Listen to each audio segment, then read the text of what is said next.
मसीह में आप सबकी सलामती हो। मैं खुदावंद की खादमा एक बार फिर खुदावंद के कलाम के साथ युगांडा कंट्री से आपके सामने हाजिर हूँ। खुदावंद आप सबको बड़ी बरकत दे। आज का दिन खुदावंद आपकी ज़िंदगी में खुशियों से मामूर करे। आइए हम खुदावंद के कलाम की तरफ चलते हैं और आज का हम कलाम पढ़ेंगे खरूज 34 बाब उसकी 5 से लेकर 7 आयत तक जो है हम देखेंगे। आइए हम खुदावंद के कलाम में से देखते हैं 5वीं आयत से। तब खुदावन अबर में होकर उतरा और उसके साथ वहां खड़े होकर खुदावन के नाम का ऐलान किया और खुदावन उसके आगे से पुकारता हुआ गुजरा, खुदावंद खुदावंद खुदाए रहीम और मेहरबान, कहर करने में धीमा और शफकत और वफा में गनी, हजारों पर फजल करने वाला, गुनाह और तकसीर और खता का बख्शने वाला, लेकिन वो मुजरिम को हरगिज बरी नहीं करेगा, बल्कि बाप दादा के गुनाह की सजा उसके बेटों और पोतों को तीसरी और चौथी पुश्त तक देता है। आमीन। खुदा उनके पाकलाम के पढ़े और सुन जाने पर उसकी बरकत हो। खुदा का शुक्र हो। आमीन। अजीज़ों, यहाँ पर हम देखते हैं कि खुदा जब मूसा को इंस्ट्रक्शंस दे रहा होता है, खुदा मूसा को बताता है कि तू ऐसा मत करना, मैं तुझे उन कौमों के बीच में से निकाल दूंगा और जब तू उस मुल्क में जाए तो उन लोगों के बीच में उनके साथ कोई अहद मत बांधना, कुछ ऐसा मत करना, क्योंकि मैं तुम्हारे बीच में से मौजे करूँगा और ऐसे बड़े बड़े काम करूँगा कि तुम पहले वो अपनी क्वालिटीज़ बताता है कि मेरी क्वालिटीज़ क्या हैं। तो हम यहाँ देखते हैं कि खुदावन की इन तमाम ऊपर सब क्वालिटीज़ में उसका अगापे मोहब्बत, उसकी जो मोहब्बत है उसको ज़ाहिर वो कर रहा है कि मैं रहीम हूँ, मैं मेहरबान हूँ, मैं कहर करने में धीमा हूँ और मैं फजल करने वाला खुदा हूँ। तो यहाँ देखिए वो हर चीज़ में जो है वो अपनी नरमी को दिखाता है, अपनी मोहब्बत को दिखाता है। लेकिन एक जगह ऐसी है जहाँ वो कहता है कि मैं मुजरिम को हरगिज़ बरी नहीं करूँगा। अब हम ये सोचें कि मुजरिम तो फिर सारी दुनिया ठहरी, क्योंकि गुनाह की मजदूरी मौत है। जब गुनाहगार होता है तो उसको सज़ा मिलती है, मुजरिम को डेफिनेटली पनिश मिलती है, जज उसको हमेशा पनिश करता है। ये बात उसने इसलिए कही क्योंकि वो कहीं ना कहीं जब हम ये चीज़ें देखते हैं तो ये सब क्वालिटीज़ उसके अंदर हैं, लेकिन उसके अंदर एक आला मुनसिफ जज की क्वालिटी भी है जो इंसाफ करेगी उस दिन का, जब हम उठाए जाएंगे, जब हम उसकी अदालत में खड़े होंगे। अजीज़ों, वेट क्यों करना है? उस दिन का वेट क्यों करना है? अगर आप चाहते हैं कि आप उसकी अदालत में खड़े ना हों इस पॉइंट ऑफ व्यू से कि आप एज ए मुजरिम खड़े हों, तो आज ही वक्त है। वो मेहरबान है, वो फजल करता है, वो रहम करता है, वो शफकत करता है और उसकी मोहब्बत ऐसी है कि उसने अपने बेटे को भेजा जब आप गुनहगार ही थे। आपको किसी लॉ को मानने की ज़रूरत नहीं कि हाँ, अगर मैंने ये किया तो खुदा मुझे बचा लेगा। एक ही काम करना है, उसके बेटे को तकना है, उसको देखना है और उस पर ईमान लाना है। जब आप उसके ऊपर ईमान लाएंगे, उसके कुर्बानी पर ईमान लाएंगे, तो यकीनन आप रास्तबाज ठहरेंगे। और जब आप रास्तबाज ठहरेंगे तो क्या आप जो है वो ऐसे बकरों में शामिल हो सकते हैं, बल्कि आप बर्रों में शामिल होंगे, भेड़ों में शामिल होंगे।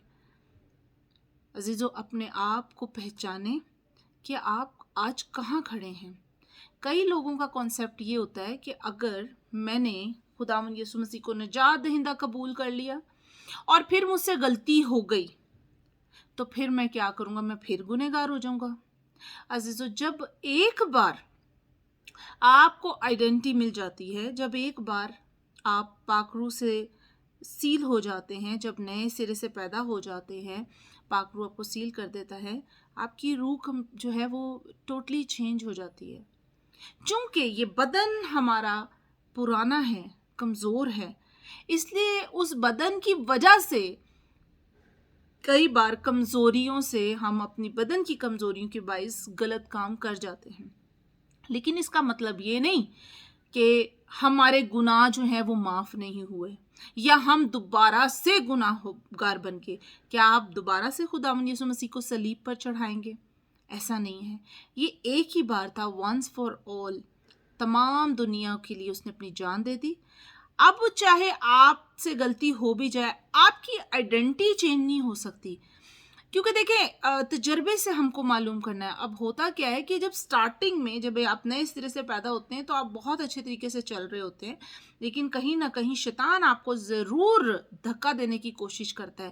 اس دوران آپ کو وہ یہ بھی کہتا ہے تو نئے سرے سے پیدا ہو گئی تھی، تو نئے سرے سے پیدا ہو گیا تھا، تجھ میں تو پاکرو آ گیا تھا، پھر تو نے یہ غلطی کر دی، اب تو دوبارہ سے گنہگار ٹھہرا، اب تو دوبارہ سے گنہگار. ہم پر الزام لگانے والا شیطان ہم کو دوبارہ سے گنہگار ٹھہرانے کی کوشش کرتا ہے، لیکن اس کو یہ نہیں پتا کہ جب یسوع مسیح، اور اس کو پتا ہے یہ چیز کا، لیکن یہ ہم کو نہیں پتا، کیونکہ ہم یہ سوچتے ہیں کہ اگر ایسا ہو گیا کہ ارے واقعی اب تو ہم نے غلطی کر لی، اب ہمیں خدا جو ہے وہ دوبارہ سے ہم سے یہ جو ہے چیز چھین لے گا. نہیں عزیزو، ایک بار جب آپ اس کے لہو سے دھل گئے تو کانفیڈنٹ ہو جائے ان 5 کنواریوں کی طرح جو ریڈی تھیں کہ جب یسوع مسیح جب دلہا آئے گا تو وہ ان کے ساتھ اندر جائیں گی دعوت میں. ہم وہ 5 کنواریاں بنے جو ریڈی ہیں، جن کو پتا ہے کہ اب ہم نئے سرے سے پیدا ہو گئے، ہم نے یسوع مسیح کو اپنے گناہ دے دیے اور اس کی راستہ بازی لے لی، اب ہم اس کی محبت میں شامل ہیں. اس نے ہم سے محبت کر دی، ہمیں اس کے کٹہرے میں اب نہیں کھڑا ہونا، کیونکہ اس کے کٹہرے میں کھڑے ہونے والا کون تھا؟ ہمارا یسوع مسیح، جو ایز اے مجرم ہمارے گناہوں کو اپنے اوپر لے کر کھڑا ہو گیا. اب آپ کو کھڑے ہونے کی ضرورت نہیں ہے. You have to be ready to go with him. اس کے ساتھ جانے کے لیے تیار ہو جائیں اور کانفیڈنٹ رہیں، اپنے بچوں کو کانفیڈنٹ کریں. میں اپنے بیٹے کو کانفیڈنٹ رکھتی ہوں اور وہ خود کانفیڈنٹ، اس نے کہا ماما میں اب جو ہے وہ رائچس ہوں اور میں یسوع کے ساتھ آسمان پہ اٹھایا جاؤں گا.